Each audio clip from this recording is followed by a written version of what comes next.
नमस्कार, स्वागत है आप सभी का कालचक्र में। मैं हूं विपनेश माथुर और मेरे साथ हैं प्रश्न कुंडली विशेषज्ञ पंडित सुरेश पांडे जी। पंडित जी, कार्यक्रम में बहुत बहुत स्वागत है। धन्यवाद। कब, किससे, कैसे परिवार में और कितनी दूर होगी आपकी बेटी की शादी, जानने के लिए देखिए कालचक्र। जी हाँ, आज का हमारा कालचक्र का विषय बहुत ही महत्वपूर्ण है और हर चिंता माता पिता की आज हम समझते हैं जो पंडित जी आज दूर करेंगे। हर माता पिता अपनी बेटी के भविष्य को लेकर बहुत चिंतित रहते हैं। उनकी यही इच्छा होती है कि बेटी को शादी के बाद अच्छा परिवार मिले, अच्छा जीवन साथी मिले और उसके ससुराल का माहौल भी उसके लिए बेहतर हो, खुशहाल हो, जिससे कि उनकी लाडली को कभी किसी परेशानी का कभी भी सामना ना करना पड़े। अगर आपकी बेटी भी विवाह योग्य है और आप भी उसकी शादी के लिए परेशान हो रहे हैं तो समझ लीजिए आज का कालचक्र देखने के बाद आपकी ये परेशानी जल्द ही दूर हो जाएगी, क्योंकि आज कालचक्र में पंडित जी आपको बताएंगे कि कैसे आप अपनी बेटी की कुंडली देखकर उसकी शादी की तारीख, उसके जीवन साथी और उसके ससुराल के बारे में जान पाएंगे। तो अपनी लाडली की कुंडली पर कीजिए गौर और ध्यान से देखिए आज का कालचक्र। इसके अलावा हम कहते हैं कि कोई भी सवाल आपका है मन में तो आप हमें फोन कर सकते हैं। इसके लिए आपको हमारा नंबर नोट करना होगा। नंबर है 012066524415। तो चलिए आज की अपनी महत्वपूर्ण चर्चा की हम शुरुआत करते हैं और पहले जानते हैं कुंडली में ऐसे कौन से ग्रह योग होते हैं जिन्हें देखकर और समझकर ये पता लगाया जा सकता है कि व्यक्ति की शादी किस उम्र में होगी। सबसे पहले पंडित जी से यही जानते हैं। तो पंडित जी ये भी पता लगा सकते हैं कि किस उम्र में शादी होगी ग्रह देखकर? हाँ, ज्योतिष शास्त्र में पाराशर होरा में, मानसागरी में इस बात का वर्णन आता है कि कैसी ग्रह स्थिति हो तो किस साल में विवाह का योग बनता है, कैसी ग्रह स्थिति हो तो विवाह का योग बनता है। लेकिन इसी बीच में एक बात मैं कहना चाहता हूँ।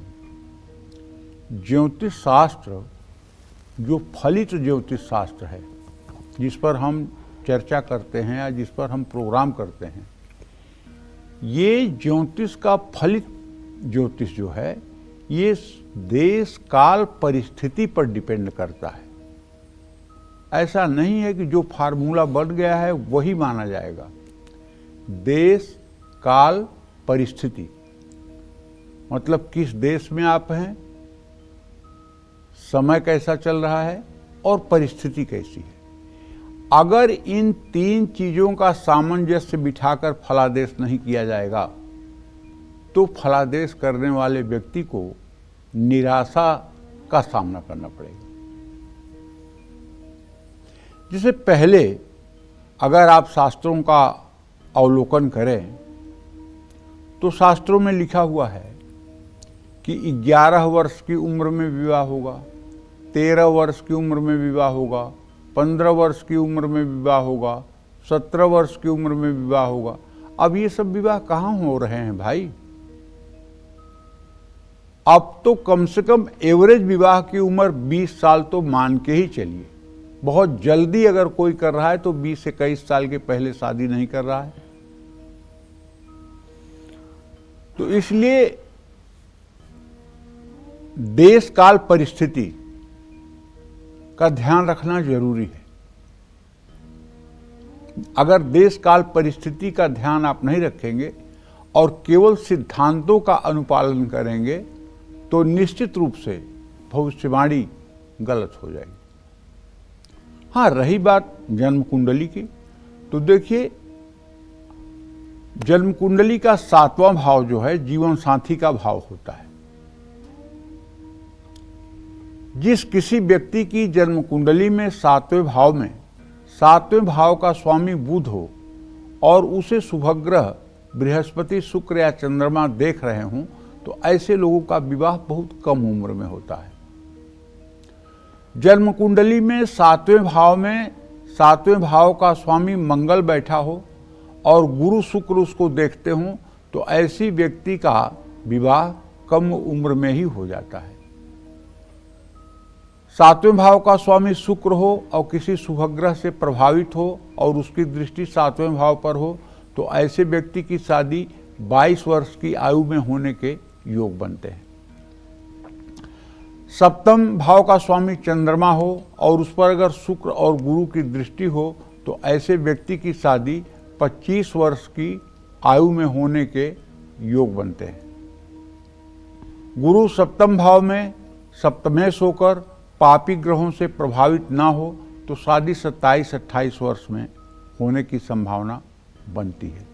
लेकिन विपनेश बड़ी बात यह है जी, देखो 4 विवाह की चर्चा रामचरितमानस में आती है। भगवान शिव पार्वती का विवाह, विश्वमोहिनी और नारद का विवाह, सीता राम का विवाह, शूर्पणखा राम से विवाह करने आई थी। तो 4 विवाह में शिव जी के विवाह में सप्तऋषि मीडिएटर थे। भगवान शिव की तरफ से सप्तऋषि मीडिएटर थे। ये मीडिएटर की भूमिका बहुत बड़ी होती है बहुत शादी बड़ी में, होती है और आज भी। आज भी तो वो शादी सफल हो गई और आज भी शिव पार्वती का नाम पूरी दुनिया में लिया जाता है। इसको मझिया बोलते हैं। हाँ, मीडिएटर। और दूसरा विवाह जो होता चर्चा में है रामचरितमानस में, उसमें नारद अपना विवाह खुद करने गए थे विश्वमोहिनी से जी। कोई मीडिएटर नहीं था। परिणाम क्या हुआ कि नारद का विवाह तो हुआ नहीं, उल्टा उन्होंने गुस्से में आकर के भगवान को उल्टा पुल्टा श्राप दे दिया। शादी तो हुई नहीं। तीसरा विवाह सीताराम का हुआ तो उधर से सदानंद अगुआ थे और इधर से विश्वामित्र जी अगुआ थे, मीडिएटर थे। बहुत अच्छे से विवाह संपन्न हुआ। आज भी सीताराम की जोड़ी हर भारतीय के लिए गर्व का विषय, आदर्श का विषय है। और चौथे विवाह की चर्चा अगर करें तो खुद बर खोजने के लिए शूर्पणखा आ गई थी। मेरे समान कोई सुंदरी नहीं, आपके समान कोई सुंदर नहीं, इसलिए आप मुझसे पाणी ग्रहण संस्कार कर लें, आप मुझसे विवाह कर लें। नतीजा क्या हुआ? नाक कान कटवा के चली गई और परिणाम जो हुआ एक कुल का पूरा विध्वंस हो गया। छल था पंडित जी। छल तो था, लेकिन कहने का मतलब यह है छल में विवाह नहीं होते हैं। नहीं नहीं, छल में विवाह होते हैं, क्यों नहीं होते हैं। आज जो लव मैरिज हो रही है, आज जो शादी.com और विवाह.com पर जो रिश्ते आ रहे हैं, उसमें जो रिश्ते मतलब अपने को छिपा करके प्रस्तुत कर रहे हैं कुछ दिखा कुछ रहे हैं। हाँ, वो गलत है। हाँ, तो ये क्या है? वो परंपरा गलत है।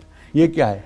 अगर मीडिएटर के माध्यम से हमें जहाँ लड़की की शादी करनी है या जहाँ लड़के की शादी करनी है, उसके बारे में अगर संपूर्ण जानकारी हो, उसके बारे में सम्यक ज्ञान हो और वो अपने अनुरूप हो, तो उस विवाह का जो आनंद है वो अंधेरे में तीर चला देने का वो आनंद है। और उसका सबसे बड़ा कारण है कि आज हमारा समाज संकुचित होता जा रहा है। यहाँ तक बताऊं कि बेटियों की शादी का दर्द इतना माता पिता को है कि उन्हें कोई रिश्ता बताने वाला नहीं है। अंत में थक हार करके वो लोग ये विवाह वाली साइट पर जाते हैं। कोई मंदिर में जाके शादी लिखा के चला आता है कि कोई रिश्ता आए तो बता दीजिएगा। कोई मैरिज ब्यूरो वाले के यहाँ जाकर के शादी लिखा के चला आता है कि विवाह कोई होगा तो बताइएगा। कोई मतलब कि ये विवाह के जो मतलब कि जो है प्लेटफार्म हैं, इन पे अपना रजिस्ट्रेशन करा के बैठा हुआ है। मतलब ऐसा बहुत कम लोग आपको मिलेंगे जो ये आपसे कहते हुए मिलेंगे कि नहीं, बहुत लोग हैं जो शादी देख रहे हैं और जहाँ अच्छी शादी होगी लोग बताएंगे, बहुत कम। क्यों? क्योंकि समाज में एक शुभ चिंतन की भावना ही समाप्त हो गई है।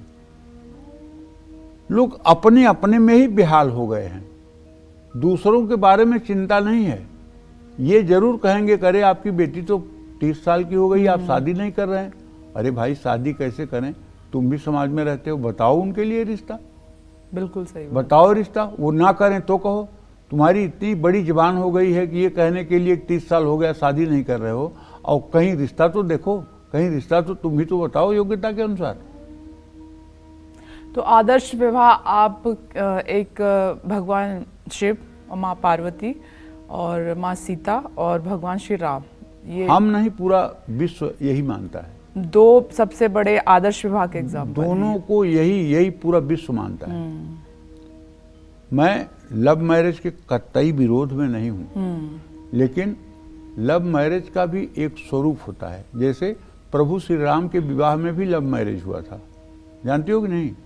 भगवान शिव का भी विवाह से ही हुआ था? नहीं, आप बताते हैं उन्होंने खुद पसंद किया था? नहीं, माँ पार्वती को? वो नहीं, माँ पार्वती ने पसंद किया था। हाँ, जब तप करई कुमारी तुम्हारी, भाभी हूँ मेट सकह त्रिपुरारी, नारद ने कहा। तो उसके बाद में माता ने 12,000 वर्षों तक जब तपस्या की तो सप्तऋषि आए, बोले कहाँ पड़ी हो शंकर के चक्कर में, उनके पास क्या है, हम तुम्हारा अच्छा विवाह करा देंगे।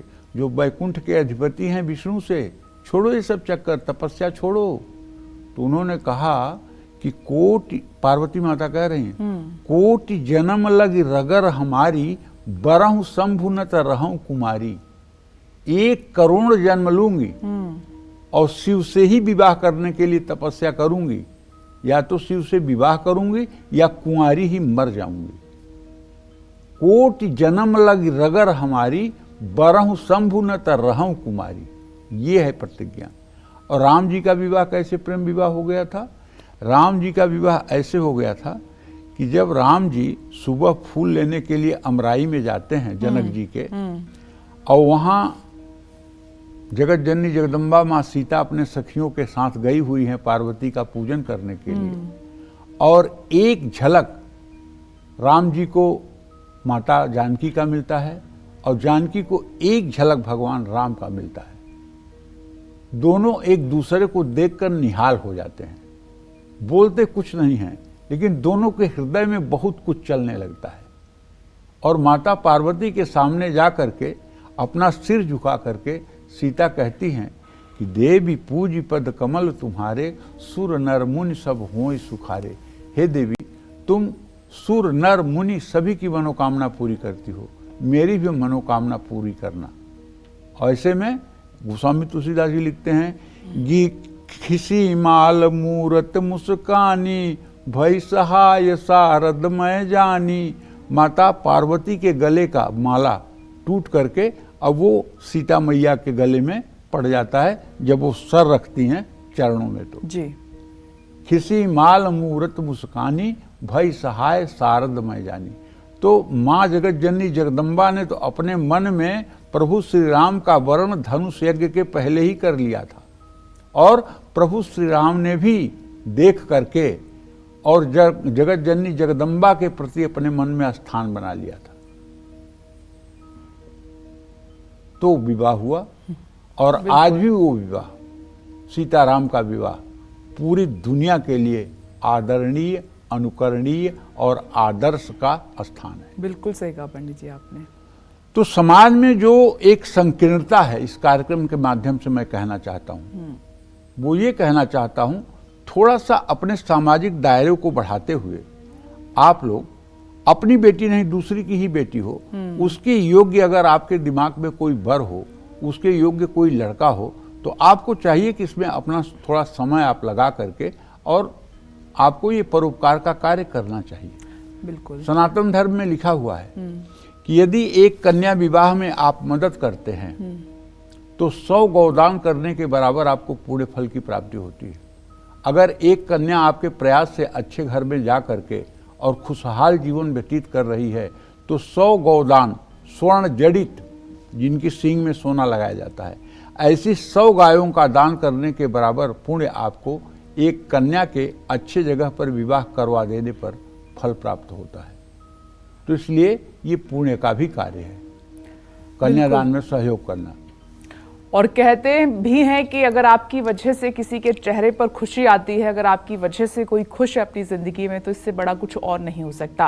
पंडित जी के साथ चर्चा हमारी आगे भी जारी रहेगी, लेकिन अभी हम राशिफल की शुरुआत करते हैं और सबसे पहले बात करेंगे मेष राशि की। कैसी रहेगी आर्थिक स्थिति आपकी, कामकाज, रिश्ते, सेहत, साथ ही क्या है आज का उपाय आपके लिए, शुभ अंक क्या है, शुभ रंग क्या है, जान लेते हैं। देखिए, मेष राशि के जातकों को बताना चाहूँगा कि आपके राशि में इस समय सूर्य देव विराजमान है 10 अंश 57 कला पर, धन लाभ तो होकर रहेगा। जहाँ तक अधिकारियों से सवाल है आपके संबंध का, तो वाद विवाद आपको नहीं करना चाहिए, गुस्सा बिल्कुल नहीं करना चाहिए, वरना रिश्ते बिगड़ेंगे। सिर दर्द आपको परेशान कर सकता है। गाड़ी सावधानी से चलाएं, गुड़ का दान करें। शुभ अंक आपके लिए 4 है, शुभ रंग आपके लिए मैरून है। जय मां विंध्यवासिनी।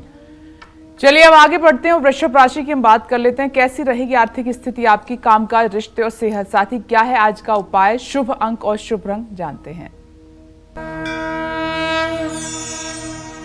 वृषभ राशि में इस समय बृहस्पति की स्थिति है। वृषभ राशि का स्वामी शुक्र इस समय उच्च राशि में अपनी मीन राशि में 3 अंश 4 कला पर गोचर कर रहा है। व्यय भाव में सूर्य है। कुल मिलाकर के घर के जरूरी सामान पर खर्च बढ़ेगा। कार्यक्षेत्र में नई जिम्मेदारियां मिल सकती हैं। पुराने दोस्तों से मुलाकात होगी। कमर दर्द की समस्या बनी रहेगी। जल्दबाजी में कोई फैसला न लें। शिवलिंग पर जल चढ़ाएं। शुभ अंक आपके लिए 4 है, शुभ रंग आपके लिए भूरा है। जय मां विंध्यवासिनी। हम अपने डिस्कशन को आगे बढ़ाएं, लेकिन उससे पहले कालचक्र दर्शक हमारे साथ जुड़ गई हैं पंजाब से। बहुत बहुत स्वागत आपका। अपना नाम बताकर प्रश्न कीजिए। हेलो, राम राम अण्णा जी। खुश रहो बेटा। मैं सुधा बोल रही हूँ पंजाब राजस्थान से। पंडित जी, मेरे बेटे का नाम है रचित। उसका डेट ऑफ बर्थ है 26/3/1997। टाइम है 7:40 PM। उसका शादी का योग कब बनेगा, उसका भविष्य कैसे रहेगा पंडित जी। और मेरी बेटी है रितिका। उसका डेट ऑफ बर्थ है 26/4/1994। उसका टाइम है 10:53 PM। और उसका शादी हो गई है। उसका भविष्य कैसे रहेगा पंडित जी। बेटे के बारे में बताऊं कि शनि और चंद्रमा का इत्तेसाल चल रहा है। बेटे के विवाह में ज़्यादा विलंब की स्थिति नहीं है। बहुत अतिशीघ्र भविष्य में नवंबर-दिसंबर तक विवाह हो जाना चाहिए। विवाह के लिए रिश्ते भी आ रहे हैं, कोई घबराने की बात नहीं है। अगर हो सके तो शनिवार के दिन काले उड़द की दाल की खिचड़ी बना करके उसमें आलू, गोभी, टमाटर, कुछ सब्जियां डाल करके और खिचड़ी को स्वादिष्ट बना करके 7 डब्बे में पैक करके और शनिवार को बेटे के हाथ से 7 जरूरतमंद भिखारियों में आप बंटवा दीजिए। ये उपाय 7 शनिवार कर दीजिए। बहुत अच्छा विवाह होगा, बहुत अच्छा दाम्पत्य जीवन रहेगा। बेटी के बारे में जो आपका प्रश्न है उसके बारे में तो ये बताना चाहूँगा कि द्वितीय और सप्तमेश दोनों की स्थिति मंगल और बुध की इस समय पंचम नवम है। बेटी का भविष्य ठीक है, कोई चिंता करने की बात नहीं है। ये अपने घर में खुशहाल रहेगी। जय मां विंध्यवासिनी। हर माता पिता चाहते हैं कि शादी के बाद उनकी बेटी उनसे ज्यादा दूर ना रहे, लेकिन होता वही है जो भाग्य में लिखा होता है। अगर भाग्य को जानने के लिए हम सभी कुंडली का सहारा लेते हैं, तो ऐसे में कुंडली देखकर कैसे पता लगाया जा सकता है कि लड़की का ससुराल कैसा होगा और उनका जीवन साथी कैसा होगा, ससुराल कैसा होगा, मायके से कितनी दूर होगा। आइए पंडित जी से जान लेते हैं। पंडित जी, इसमें कई सवाल छिपे हुए हैं, जवाब दीजिए। पहले कुंडली देख करके हम लोग पता लगा लेते थे कि किस दिशा में विवाह होगा, और कुंडली का जो सप्तम भाव है वो विवाह का स्थान है। लड़की की कुंडली के 7वें भाव से उसके जीवन, पति, वैवाहिक सुख का पता लगाया जाता है। इस भाव से उसके होने वाले पति का रूप, रंग, लंबाई, चरित्र, स्वभाव, उसकी आर्थिक स्थिति, कारोबार या नौकरी, परिवार से उसका संबंध, इन सब बातों का पता चल सकता है। लड़की की कुंडली से उसके होने वाले पति और ससुराल वालों के बारे में बहुत कुछ पता चलता है। किसी भी लड़की की कुंडली के 7वें भाव में अगर वृषभ, सिंह, वृश्चिक राशि है तो उसकी शादी उसके जन्म स्थान से 90 किलोमीटर के अंदर होती है। कुंडली में 7वें भाव में चंद्रमा, शुक्र, बुध और गुरु हों तो लड़की की शादी अपने जन्म स्थान के बहुत करीब होती है। कुंडली के 7वें भाव में अगर चर राशि मेष, कर्क, तुला या मकर है तो शादी लड़की के जन्म स्थान से 200 किलोमीटर के अंदर होगी। सातवें भाव में द्विस्वभाव राशि मिथुन, कन्या, धनु या मीन राशि स्थित हो तो शादी जन्म स्थान से 80 से 100 किलोमीटर की दूरी पर होगी। लड़की की कुंडली में सप्तमेश सप्तम भाव में द्वादश के मध्य में हो तो शादी विदेश में होगी या लड़का शादी करके लड़की को विदेश ले जाएगा, ऐसा भी योग बनता है। जय मां विंध्यवासिनी। तो देखिए बहुत कुछ छिपा हुआ है कुंडली में, जो जन्म कुंडली होती है। आज पंडित जी बता रहे हैं कि शादी के बारे में पूरी जानकारी कैसे मिल सकती है, कैसे शादी होगी, कहाँ होगी, कितनी दूर होगी, कैसा जीवन रहेगा शादी के बाद। ये तमाम जो सवाल आज आपके मन में हैं उन सब के उत्तर पंडित जी आज आपको देंगे। मिथुन राशि की तब तक हम बात कर लेते हैं, कैसा रहेगा आज दिन आपका, आइए जानते हैं। मिथुन राशि के जातकों को बताना चाहूंगा कि आपके व्यय भाव में बृहस्पति की स्थिति है खर्च के स्थान में, जिसके कारण कर्ज लेने की नौबत आ सकती है। आज आप पूरे दिन ऑफिस के कामों में दिन भर व्यस्त रहेंगे। दाम्पत्य जीवन में अनबन हो सकती है। सिरदर्द आपको परेशान कर सकता है। किसी नई योजना में निवेश ना करें। जरूरतमंदों में अन्नदान करें। शुभ अंक आपके लिए 2 है। शुभ रंग आपके लिए सफेद है। जय मां विंध्यवासिनी। हमारे अगले दर्शक बेंगलुरु से तरुण जी जुड़ गए हैं। स्वागत है आपका कालचक्र में। अपना सवाल पंडित जी से कीजिए। नमस्कार पंडित जी, चरण स्पर्श। हाँ, सदा सुखी रहे भैया। गुरु जी, मैं ये जानना चाहता हूँ कि मेरे भाई के बारे में पूछना था। मेरा नाम तरुण है जी। मेरा भाई छोटा है मेरे से जी। उसका जन्म है 17/2/1984 1984 का, और बैंगलोर का जन्म है सुबह 8:28 का। उसका डिवोर्स हो चुका है, लेकिन उसका दोबारा ये शादी नहीं हो पा रही है दोबारा उसकी। तो उसके लिए कोई आप उपाय बताएं, मार्गदर्शन। कोई उपाय की जरूरत नहीं है, विवाह हो जाएगा, बिल्कुल चिंता मत करिए। विवाह होने का योग बन गया है। अति शीघ्र भविष्य में विवाह का संयोग बनता हुआ दिखाई दे रहा है। कोई रिश्ता आता है तो उस पर हाँ करना चाहिए। रिश्ता देख करके, सोच समझ करके, अगर पसंद आए तो हाँ करना चाहिए। विवाह में ज़्यादा विलंब की स्थिति नहीं है। अगर आप उपाय करवाना चाहते हैं तो उपाय ये है कि सोमवार के दिन किसी शिव मंदिर में अपने भाई से कहिए कि वो गाय के दूध से भगवान शिव का रुद्राभिषेक कर दे, और रुद्राभिषेक कराने वाले ब्राह्मण को सफ़ेद वस्त्र और कुछ दक्षिणा और 5 किलो चावल दान कर दे। ये उपाय निश्चित रूप से कारगर साबित होगा और शीघ्र विवाह का योग बनाएगा। जय मां विंध्यवासिनी। चलिए कर्क राशि की हम बात कर लेते हैं। आज आपका दिन कैसा रहेगा, भाग्य आपका कितना साथ देगा, पंडित जी से जान लेते हैं।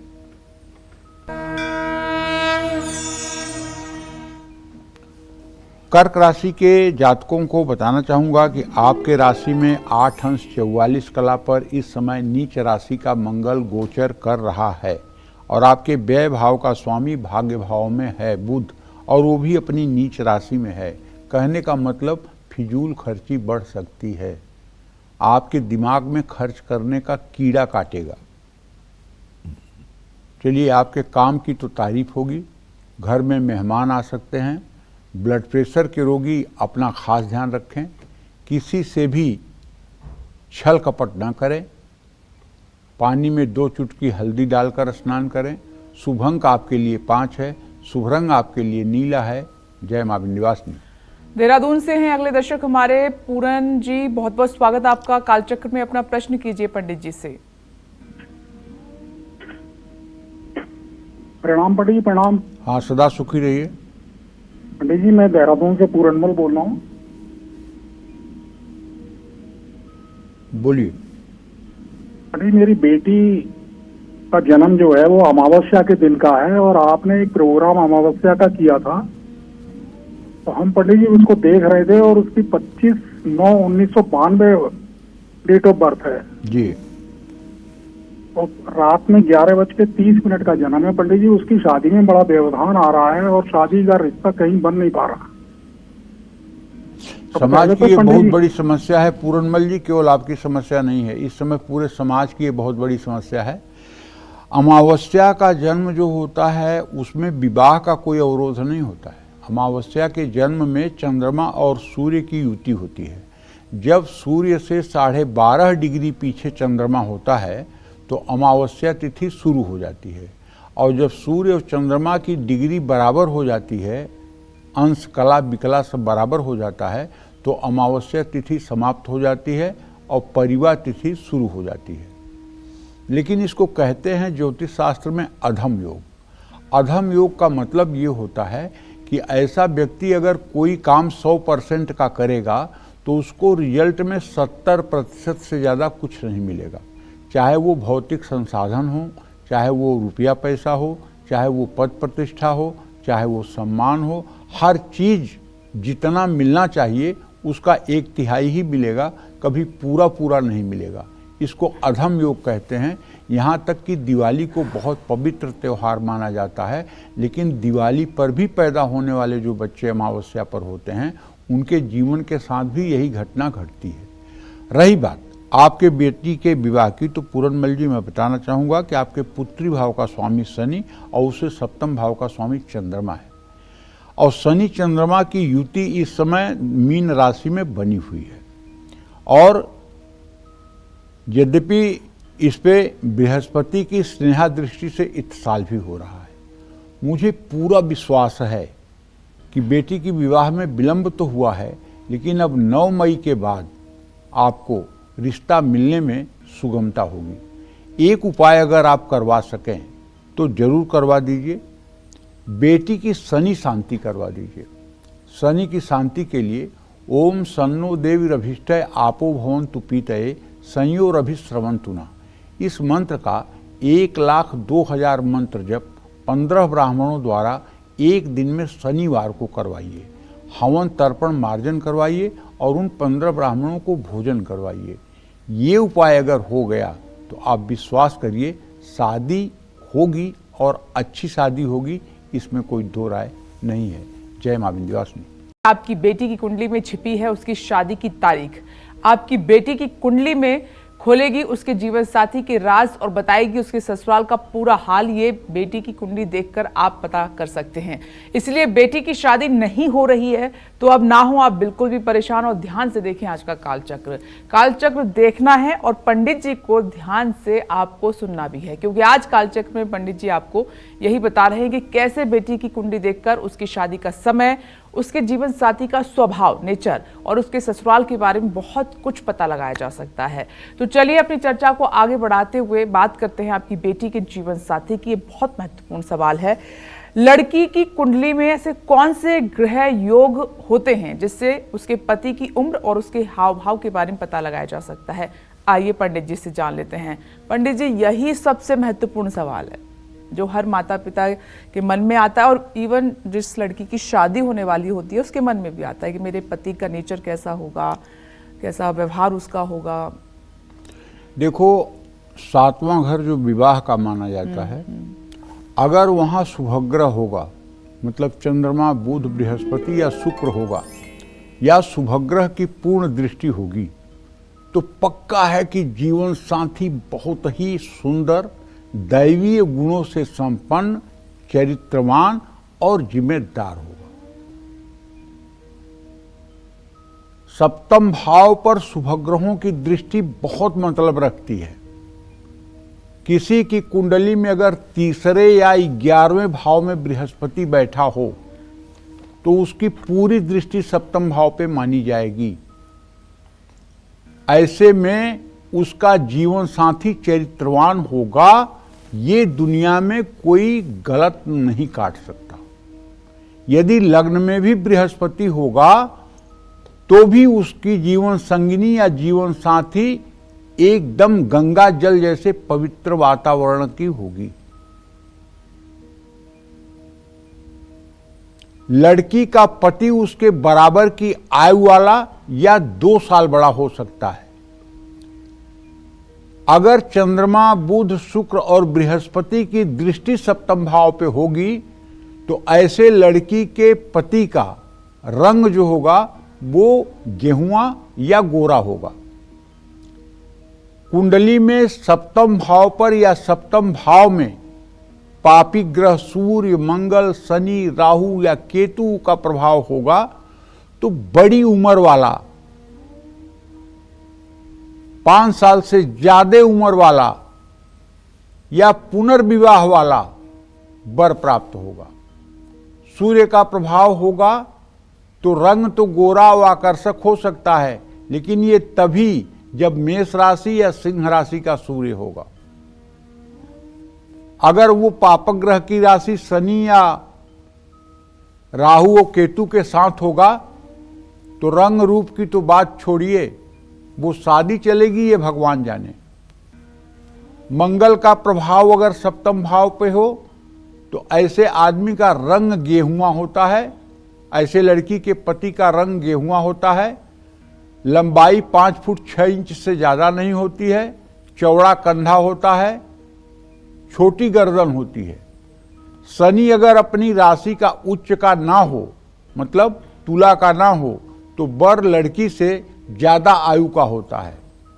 शनि उच्च राशि का हो तो वर पतले शरीर वाला और उम्र में लड़की से 12 साल तक बड़ा हो सकता है, ऐसा शास्त्रों में कहा गया है। लेकिन एक बात अच्छी तरह से जान लीजिए, जिस विषय की चर्चा मैं नहीं कर रहा हूं वो बात सुन लीजिए। कुंडली के सारे योग जो मैं बता रहा हूं ये एक जगह, लेकिन अगर कुंडली में शुक्र अस्त है, अस्त का मतलब सूर्य जब शुक्र से 9 डिग्री के अंतर में हो जाता है तो शुक्र ग्रह अस्त हो जाता है। शुक्र विवाह और काम का कारक ग्रह है। किसी की कुंडली में अगर शुक्र ग्रह अस्त हो जाए तो विवाह तब तक नहीं होता है जब तक शुक्र की शांति न हो जाए। और शुक्र अगर लड़के की कुंडली में अस्त है तो संतान तब तक नहीं प्राप्त होती जब तक शुक्र की शांति या शुक्र के उपाय न हो जाएं। क्योंकि शुक्र अगर अस्त हुआ या नीच राशि में हुआ तो ऐसे लोगों को निश्चित रूप से जननेंद्रिय से संबंधित रोग होते हैं।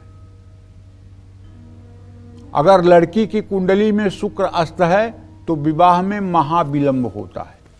इसके लिए शुक्र के वैदिक मंत्रों का 72,000 मंत्र जप 18 ब्राह्मणों द्वारा एक दिन में शुक्रवार को कराना चाहिए।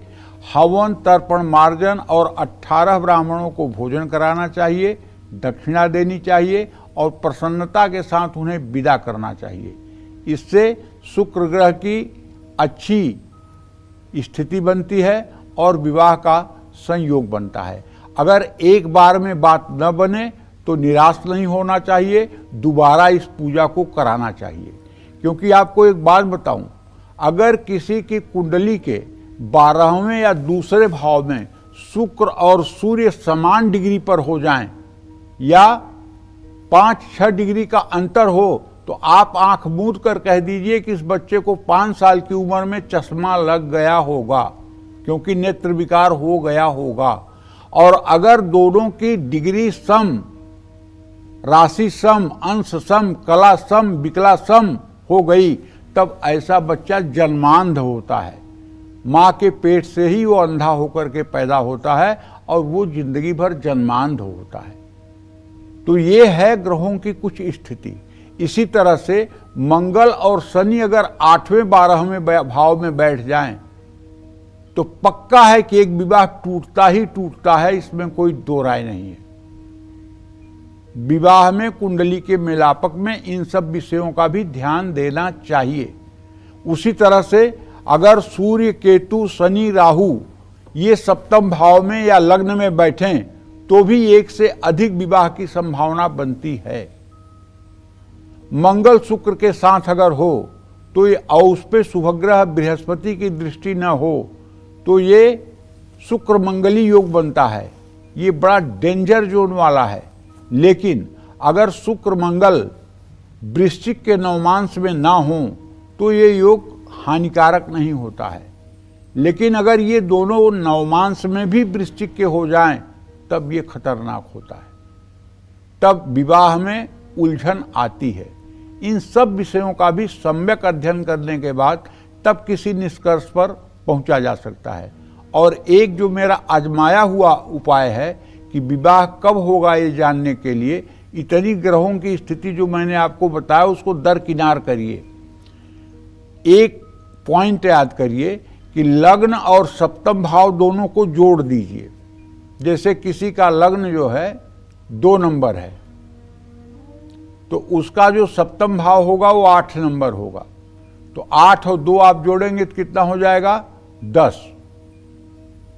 जब 10 नंबर हो गया तो अब आप देखिए कि बृहस्पति जब गोचर में मकर राशि में आएगा या बृहस्पति गोचर में जब वृषभ राशि में आएगा या वृश्चिक राशि में आएगा, अगर वो विवाह की उम्र हो रही है तो उसी उम्र में विवाह होगी, विवाह होगा, इसमें कोई संदेह नहीं है। ये आजमा करके देख लीजिए।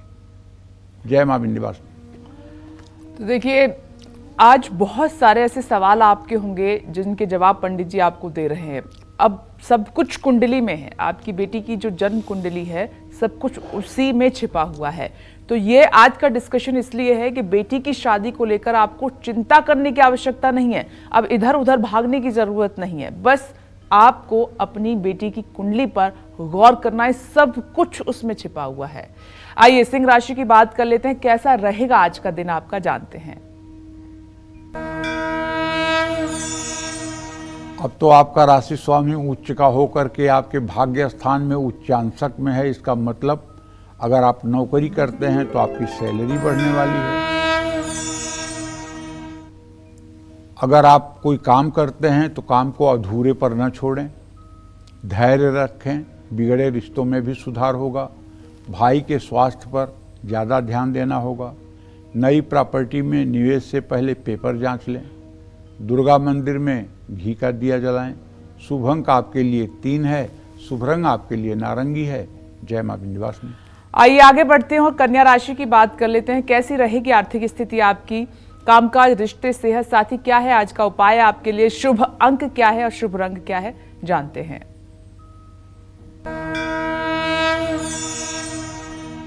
कन्या राशि के जातकों को बताना चाहूंगा कि अभी भी केतु की स्थिति आपके राशि में बनी हुई है और सप्तम में बुध, चंद्रमा, शुक्र, शनि, राहु का पंचग्रही योग बना हुआ है।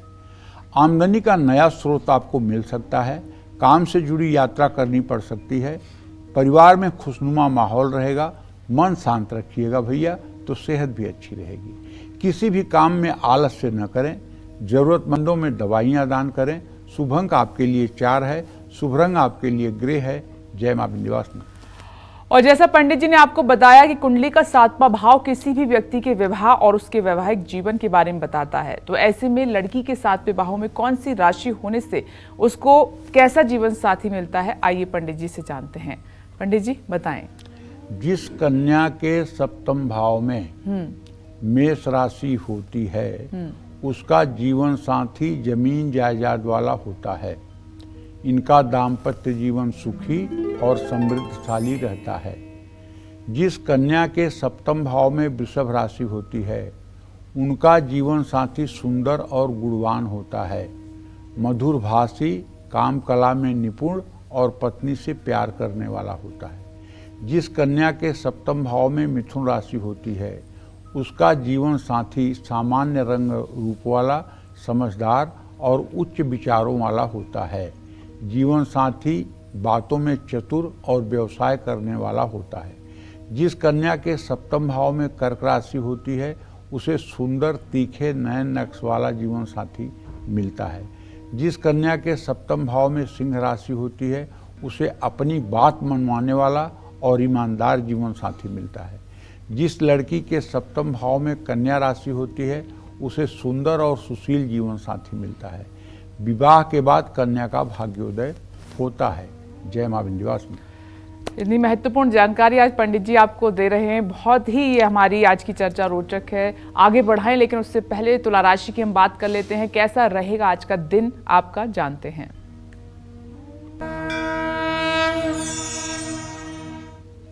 तुला राशि के जातकों को बताना चाहूँगा कि आपके सप्तम भाव में उच्च का सूर्य है और आपके भाग्य स्थान का स्वामी नीच स्थान में बैठा हुआ है। तो इसलिए तो मैं तो यही कहना चाहूँगा कि आमदनी के नए स्रोत बन सकते हैं।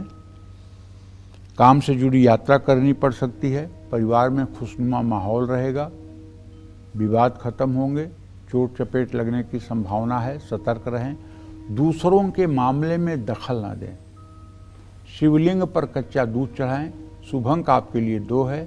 शुभ रंग आपके लिए क्रीम है। जय मां विंध्यवासिनी। और हमारे जो नेक्स्ट कॉलर हैं कालचक्र के मेरठ से विजेंद्र जी जुड़ गए हैं सवाल के साथ। स्वागत आपका। अपना प्रश्न पंडित जी से पूछिए। पंडित जी प्रणाम। हाँ, सदा सुखी रहिए। पंडित जी मैं अपनी ड्यूटी के बारे में मालूम करना चाहता हूँ। क्या नाम है आपका? मेरा नाम है विजेंद्र और मेरी ड्यूटी की डेट ऑफ बर्थ है 22 दिसंबर सन 2004 जी। और समय है दोपहर का 3:07 और स्थान है गाजियाबाद जी दिन बुधवार। जी। पंडित जी मुझे उसके बारे में 2 बात मालूम करनी है। एक तो यह है कि नीट की परीक्षा में उसकी अच्छी पोजीशन आएगी अथवा नहीं, तथा उसका आगे आने वाला भविष्य कैसा रहेगा।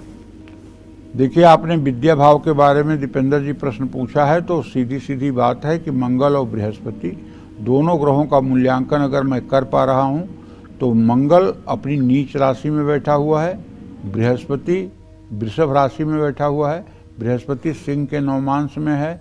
और मंगल को अगर देखा जाए तो मंगल इस समय जो है कन्या के नवमांश में है। बहुत अच्छे रिजल्ट की संभावना तो नहीं दिखाई दे रही है।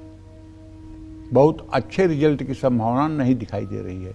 लेकिन जो परीक्षा अभी होने वाली है उसके पहले अगर आप इसकी सूर्य की शांति करवा दें एग्जाम से पहले, तो निश्चित रूप से परिणाम काफी मन के अनुकूल हो सकता है। क्योंकि सूर्य इसका जो है वो खराब है, तो परीक्षा का डेट आते ही मन में हड़बड़ी होने लगती है, बच्चा नर्वस होने लगता है और ज्यों-ज्यों परीक्षा नज़दीक आती है त्यों-त्यों सेहत में गिरावट आने लगती है और बच्चा आते हुए प्रश्न पत्र को भी गलत कर देता है। इसके लिए ओम आकृष्णेन रजसा वर्तमानो निवेशयन्न मृतं मृतं च हिरण्येन सविता रथेन देवो याति भुवनानि पश्यन्न, ये सूर्य का वैदिक मंत्र है। इस मंत्र को अगर 12 ब्राह्मण मिल करके दिन भर में जप करें तो सुबह 9 बजे से 5 बजे तक जप करें तो 31,000 जप हो जाएगा। और हवन तर्पण मार्जन और 12 ब्राह्मणों को भोजन करा दिया जाए और एक लाल धागे में बेलपत्र का पेड़ जो होता है उसकी थोड़ी सी जड़ रविवार को निकाल करके और बच्ची के गले में बांध करके डाल दिया जाए तो मेरा विश्वास है कि आप देख लीजिए परिवर्तन जरूर आपको दिखाई देगा। जय मां विंध्यवासिनी। अगर आपकी बेटी की कुंडली के 7वें भाव में तुला से लेकर मीन राशि में से कोई एक राशि है तो उसका जीवन साथी कैसा होगा, उसका स्वभाव कैसा होगा, उसका भविष्य कैसा होगा, आइए पंडित जी से जान लेते हैं। पंडित जी बताएं।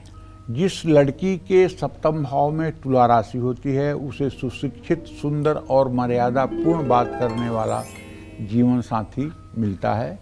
वो मुसीबत के समय पत्नी के साथ कदम मिलाकर चलने वाला होता है। जिस लड़की के 7वें भाव में वृश्चिक राशि होती है उसे सामान्य शिक्षा, कठिन परिश्रमी, हर मुसीबत में हंसने वाला जीवन साथी मिलता है। जिस लड़की के 7वें भाव में धनु राशि होती है उसे अपने सम्मान को सबसे ऊपर रखने वाला, अपने आप पर गर्व करने वाला और साधारण परिवार का जीवन साथी मिलता है। जिस लड़की के 7वें भाव में मकर राशि होती है पूजा पाठ और पराशक्तियों में आस्था रखने वाला, अपने वायदे का पक्का, शौकीन प्रवृत्ति का जीवन साथी मिलता है। जिस लड़की के 7वें भाव में कुंभ राशि होती है उसे भगवान में श्रद्धा रखने वाला और मर्यादित व्यवहार वाला जीवन साथी मिलता है। जिस लड़की के 7वें भाव में मीन राशि होती है उसे चंचल, गुणवान, धर्म के प्रति आस्थावान, सुंदर, बातचीत में होशियार और कन्या के सौभाग्य में वृद्धि करने वाला जीवन साथी प्राप्त होता है। जय मां विंध्यवासिनी। और आगे बढ़ते हुए वृश्चिक राशि की बात कर लेते हैं। आज आपका दिन कैसा रहेगा, आपका भाग्य कितना स्ट्रांग है, आज जान लेते हैं।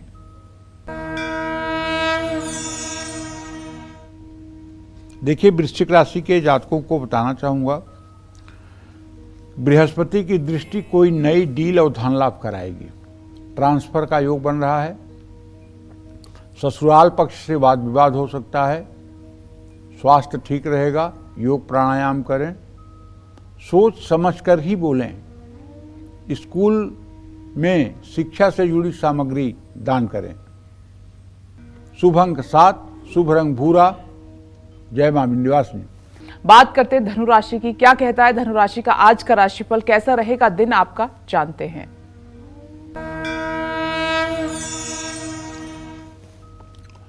धनु राशि के जातकों को बताना चाहूंगा कि भाई देखो, अभी भी बृहस्पति की स्थिति तो आपके फेवर में है नहीं, क्योंकि बृहस्पति आपके राशि से छठे भाव में बैठा हुआ है। तो अगर व्यवसाय करते हैं और डिसीजन जल्दबाजी में लेंगे तो नुकसान हो सकता है। ऑफिस में सहयोगी आपका साथ निभाएंगे, और यदि आप विवाह योग्य हैं तो विवाह के लिए रिश्ता आ सकता है। पीठ दर्द से परेशानी हो सकती है। गुस्सा और जिद्द आपको छोड़ देना चाहिए। भगवान गणेश को दुर्वांकुर और लड्डू अर्पित करना चाहिए। शुभ अंक आपके लिए 9 है, शुभ रंग आपके लिए आसमानी है। जय मां विंध्यवासिनी। चलिए आगे बढ़ते हुए मकर राशि की बात कर लेते हैं, जानते हैं कि आज आपका भाग्य कितना स्ट्रांग है।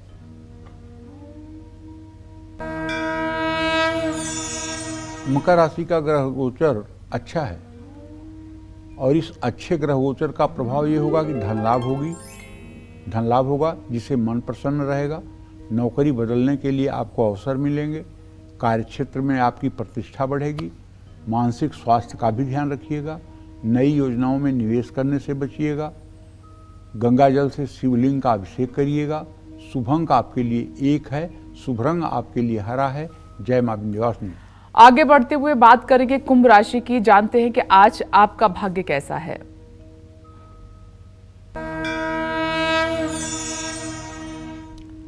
देखिए, कुंभ राशि के जातकों को बताना चाहूंगा कि आपके राशि से केंद्र में केवल बृहस्पति है, और आपके पराक्रम स्थान में उच्च का सूर्य है।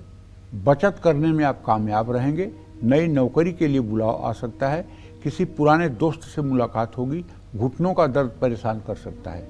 किसी को भी अपशब्द न बोलें। माँ लक्ष्मी के मंत्रों का हो सके तो सुबह शाम जप करें। शुभ अंक आपके लिए 8 है, शुभ रंग आपके लिए सुनहरा है। जय मां विंध्यवासिनी। और अब बात करते हैं मीन राशि की, जानते हैं कि आज आपका दिन कैसा रहेगा।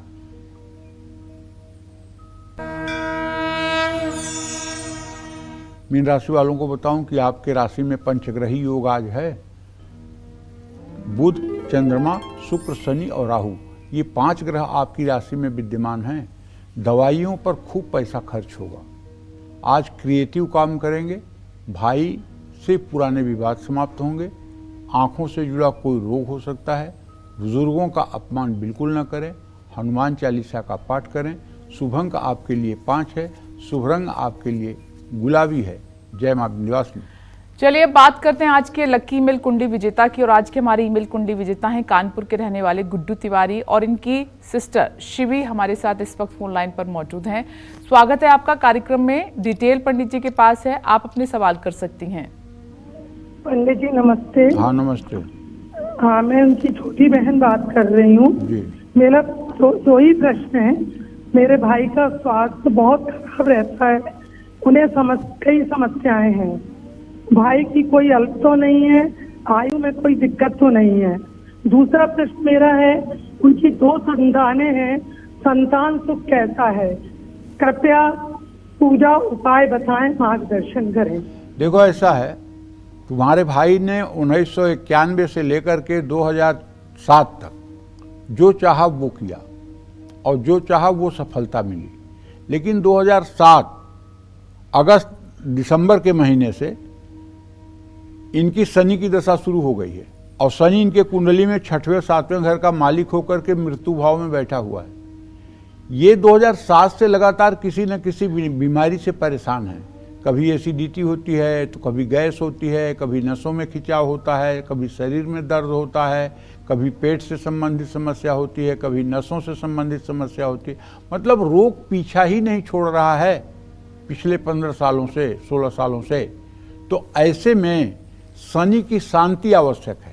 शनि के वैदिक मंत्र का ओम शन्नुदेव रविष्ठाय आपो भवन्तु पीते संयोर अभिश्रवन्तु न, इस मंत्र का 1,02,000 मंत्र जप 15 ब्राह्मणों द्वारा एक दिन में कराएं, हवन तर्पण मार्जन ब्राह्मण भोजन कराएं, इससे राहत मिलेगी। जहाँ तक संतान का प्रश्न है, संतान सुख ठीक है, लेकिन बच्चे बहुत आज्ञाकारी नहीं रहेंगे, ये बात भी एकदम पक्की है। जय मां विंध्यवासिनी। ये पंडित जी से अब हम अपने स्पेशल सेगमेंट की शुरुआत करते हैं और जानते हैं, तो आज के स्पेशल सेगमेंट में पीतल के बारे में जानते हैं पंडित जी से खास बातें क्या हैं पीतल के बारे में। पंडित जी, पीतल के बर्तन का बहुत महत्व रहा है शादी में। आजकल थोड़ा चलन कम है, लेकिन तब शुभ माना जाता था पीतल। अभी भी चलन में है। अभी भी हम लोगों के यहाँ पूर्वांचल में द्वारचार जब लगता है तो उसमें सारे पीतल के कलश होते हैं, सारे पीतल के कलश होते हैं। और कन्यादान होता है तो पीतल की ही परात में होता है। ठीक है, तो कहने का मतलब यह है कि पीतल के बर्तनों का बहुत महत्व है। भाग्योदय के लिए पीतल की कटोरी में चने की दाल भिगोकर रात में अपने सिरहाने रखकर सुबह चने की दाल और गुड़ अगर गाय को खिलाया जाए तो इससे भाग्योदय होता है। और सौभाग्य बढ़ाने के लिए पीतल के कलश में चने की दाल भरकर विष्णु मंदिर में दान करने से भी पुण्य की प्राप्ति होती है। माँ लक्ष्मी की कृपा पाने के लिए वैभव लक्ष्मी की पूजा करें। माँ लक्ष्मी के सामने पीतल के दीपक में घी डालकर दिया जलाएं। अपनी तिजोरी में भी पीतल का सामान रखें। करियर में उछाल लाने के लिए, रिश्तों को मधुर बनाने के लिए पति पत्नी दोनों अपने बेडरूम में पीतल का हाथी का जोड़ा रखें। कारोबार में लगातार आपको अगर नुकसान हो रहा है तो पीतल के बर्तन में गंगा जल भरकर माँ लक्ष्मी का अभिषेक करें। बच्चे परीक्षा में सफलता पाने के लिए और बड़े अपने करियर में उच्च स्थान पाने के लिए पीतल का बना कछुआ अपने घर में जरूर रखें। पीतल के कलश में रखा जल अत्यधिक ऊर्जा प्रदान करने में सहायक होता है। पीतल पीले रंग के होने से हमारी आँखों के लिए टॉनिक का काम करता है। रविवार को पीतल के बर्तनों में भोजन नहीं करना चाहिए। जय मां विंध्यवासिनी। तो आज पंडित जी ने बहुत ज़रूरी जानकारी आपको दी कि कुंडली में कैसे आपकी बेटी के शादी का भविष्य छिपा हुआ है। कुंडली में देखकर सब कुछ आप पता लगा सकते हो, कैसे देखना है यही तरीका आज पंडित जी ने आपको बताया। तो चिंता मत कीजिए, बस आप कुंडली पर गौर कीजिएगा। साथ ही पीतल का महत्व भी पंडित जी ने आपको समझाया। पंडित जी, आपका बहुत बहुत धन्यवाद। धन्यवाद। और इसी के साथ उम्मीद करते हैं कि आज का हमारा विषय आपको बहुत पसंद आया होगा। कल फिर एक नए विषय और आपकी परेशानियों को दूर करने के लिए ढेरों उपाय लेकर आएंगे हम पंडित सुरेश पांडे जी के साथ। तब तक के लिए कालचक्र की टीम को दीजिए इजाजत और नमस्कार।